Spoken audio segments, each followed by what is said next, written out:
Bonjour, aujourd'hui nous allons étudier l'édit de Nantes. Alors commençons par cette gravure. Que voit-on dessus? Nous voyons un homme où il y a marqué en dessous Jacques Clément, nu, qui est attaché par les poignets et par les chevilles à quatre chevaux que des hommes sont en train de tirer dans des directions complètement différentes. Très clairement, là, la personne, elle va finir démembrée, c'est-à-dire que les jambes et les bras vont tout simplement être arrachés de son corps. C'est un écartèlement. Cette mise à mort, c'est en fait une exécution publique suite à un jugement, mais qui a donc fait Jacques Clément pour justement mériter un pareil sort qui a été extrêmement rare dans l'histoire de France. Eh bien, il a été reconnu coupable de régicide. Un régicide, c'est quoi? C'est l'assassinat d'un roi. C'est un crime très grave dans un royaume, effectivement, à l'époque.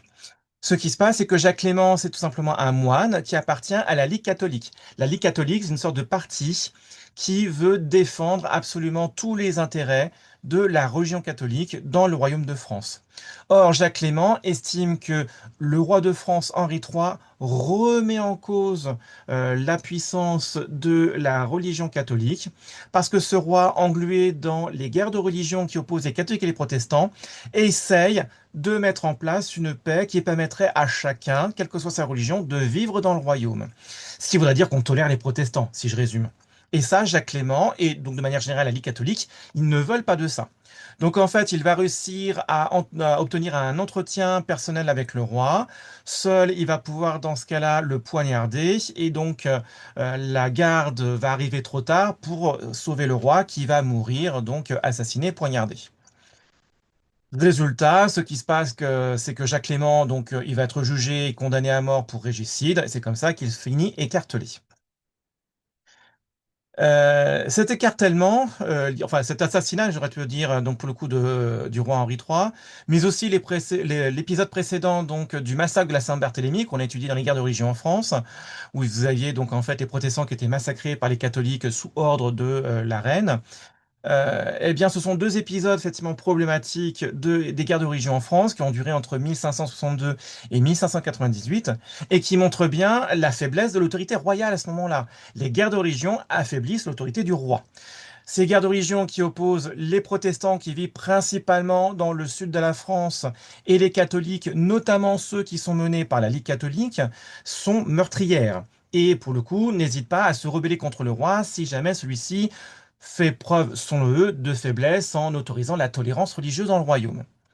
Résultat, ce qui se passe, c'est que ça a fait beaucoup de morts, mais ces guerres de religion, elles vont prendre une autre tournure assez inattendue lorsque, puisque vous avez donc la mort du roi Henri III, on va devoir trouver un nouvel héritier. Or, l'héritier le plus proche, c'est Henri de Navarre, qui va devenir Henri IV. Sauf que Henri IV, il est protestant. Il vient du sud de la France, dans le royaume de Navarre, où on est protestant. Donc désormais, c'est un roi protestant qui est au pouvoir. Et ça, forcément, la Ligue catholique, elle n'apprécie absolument pas. Pour calmer donc la Ligue catholique et légitimer son pouvoir, Henri IV va d'abord se convertir au catholicisme. Autrement dit, il va changer de religion et passer de protestant à catholique. Mais ça ne suffit pas. Donc, résultat, il va devoir se battre militairement avec ses armées contre la Ligue catholique. Il va remporter contre eux une très grande victoire qui est celle donc de la bataille d'Ivry. Et ce qui se passe, c'est qu'à partir de ce moment-là, la Ligue catholique, elle a beaucoup moins de possibilités de pouvoir se révolter contre ces décisions. Il n'empêche que Henri IV est bien conscient que toute paix durable ne peut se faire que par une seule solution, le fait qu'on puisse permettre à chacun de vivre ensemble sur le territoire. C'est pour cela qu'il va signer l'édit de Nantes en 1598, qui va imposer la tolérance et la liberté religieuse des catholiques et des protestants dans le royaume.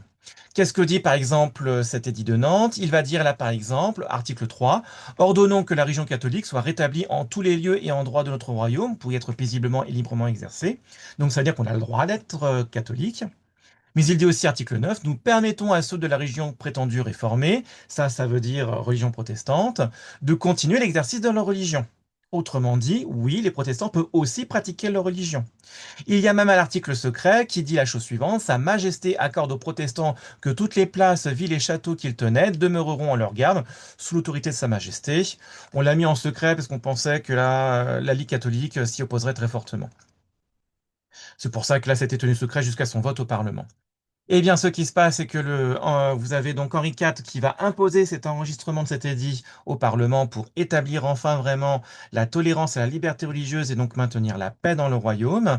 Et effectivement, ça va marcher parce que ça va mettre la fin aux guerres de religion. Cet édit de Nantes de 1498 met la fin aux guerres de religion en France et restaure véritablement l'autorité royale. Et ça va durer. Même lorsque vous allez avoir un nouvel extrémiste religieux qui s'appelle ici Ravaillac, qui va assassiner le roi Henri IV, qui était en calèche à ce moment-là dans les rues de Paris, donc il va finir lui aussi malheureusement poignardé.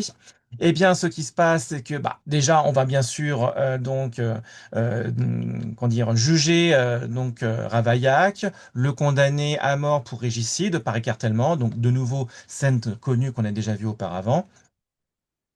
Eh bien, ça aurait très bien pu relancer les guerres de religion, mais pas du tout. La paix se maintient. Et donc, l'histoire de France se souvient souvent en fait d'Henri IV comme un roi, un bon roi, parce qu'il a rétabli la paix dans un royaume qui était déchiré par la guerre entre les catholiques et les protestants.